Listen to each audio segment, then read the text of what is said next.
Another big game from 2003, Star Wars Knights of the Old Republic.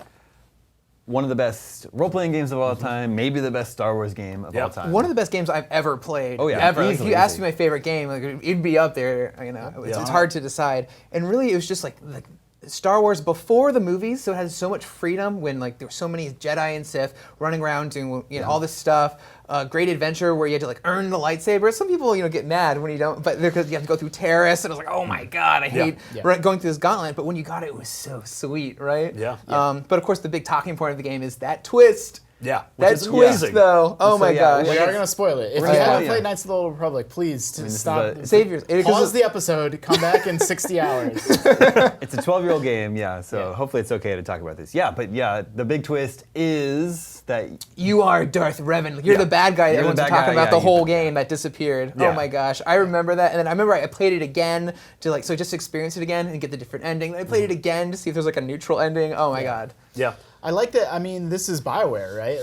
Like BioWare and Star Wars. Like, it feels like one of those crazy combinations that you would never actually get. It's like there were rumors a while back, or not rumors. I think they're actually confirmed now that Bethesda was in talks to make a Game of Thrones game, an Ice of Fire game, and it's like one of those things that like. You mean back then? No, like more around recently. a few years ago. Okay. Like this is just stuff that's sort of coming out now, and it's like this is the equivalent of that, but it actually happened. Like, and it was great. Like, it totally delivered. And it really took BioWare from being a just traditionally viewed sort of hardcore PC RPG developer and brought them to consoles. We had this on the original Xbox. This was actually the game I bought my Xbox for. Yep. Yeah, this was an Xbox exclusive. Yeah, it was a console exclusive. Well, I mean, it never came to PlayStation or Nintendo.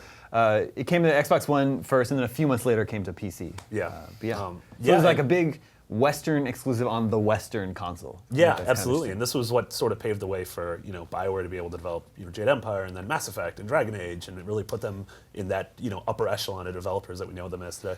Yeah, I think Mass Effect you can draw a direct line between the two. Like, they sort of lost or didn't have that Star Wars license anymore. Still wanted to play around with what are they biotics in Mass Effect? What are they called? The powers that you have? They're called effects. Mass Effect. So you have those are totally force powers, right? Yeah. So it's like they basically took their ball and said, you know what, fine, we're gonna make our own sci-fi universe and it's gonna be awesome. And it was, but it's like, we wouldn't have Mass Effect without Knights of the Old Republic. So we owe that whole franchise to this role-playing game as well. Yeah, I love that the battles are turn-based though. Like it's not a shooter. That's super true. Yeah.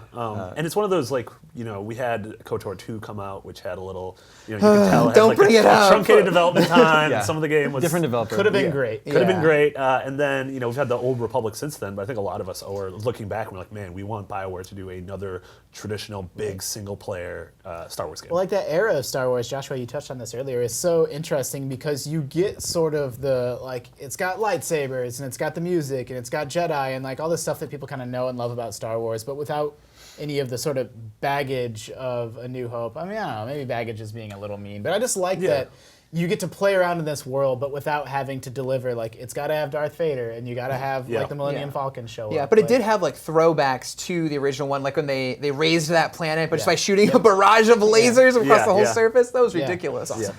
Yeah, I think you mentioned wanting another big single-player Star Wars RPG from BioWare. I mean, now would be the time for that to happen, right? That Star Wars is back. It's in the hands of EA Disney. really has that license still. So. Yeah, well, there's EA. Well, yeah. But I mean, it could happen. I'm tempted to say they just don't make games like this anymore. But BioWare last year did Dragon Age Inquisition. Yeah, that's we're big getting a RPG. new Mass Effect, so. Witcher 3 was this year. Yeah. It's just, if they did it again, I'd want it to be turn-based battles still. Ooh, I don't know. I know. Like that's the part of it that seems a little outdated, but I like that. Yes. It's actually, if someone hasn't played that game, obviously you can pick it up on Steam on the cheap. But also iOS. I was just gonna say that the iPad version is.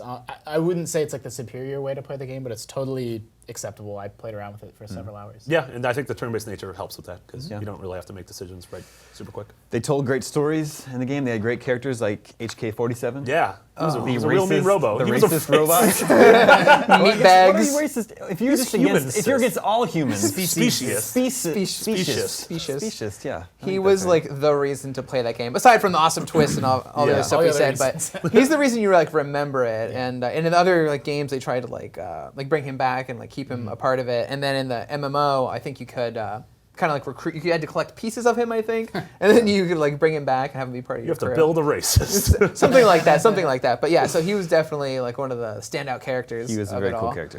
Yeah. But it was just it let you customize a lot because you could be whatever Yeah. kind of, you could be the brawler Jedi, I you know, love or that. you could be like more force powers. So I love just customizing it. And of course, I had 2 like purple lightsabers, and I was diving into combat like wow. Yeah, So yeah. it was great. It was a good time. Yeah. Yeah, you mentioned the multiple endings depending on. Yes. I guess this is kind of an early example of a console game with a morality system, Yeah, right? definitely. Allowing you to be good or bad. Yeah. As the story goes, LucasArts and BioWare were in talks to do a Star Wars game.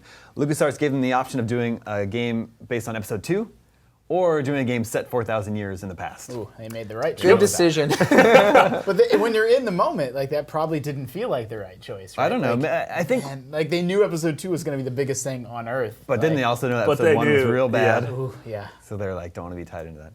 I think it's cool to go, you know, I don't know how many properties you have the option of even going 4,000 years Yeah, seriously. Yeah. into the past and you're still in that same universe. Yeah. Fun fact, 4,000 years ago, we were just taming horses. We, us here in this room. Yeah. Yeah. Mankind, our history is less exciting. Yeah, less exciting than. It is. It's funny how video games are like that, right? Or just fiction in general. Like 4,000. Like think about how different our world looks than it did 4,000 years ago. But Star Wars, not that different. No, yeah. Still lightsabers. all the same technology. Still had racist robos. That's when they were taming tauntauns. Yeah. Yeah. Exactly. A lot easier with the Force, though. There you go. One more note, BioWare did all the programming, design, story, but the audio was all handled by LucasArts. Ooh, that's a fun fact. Yeah.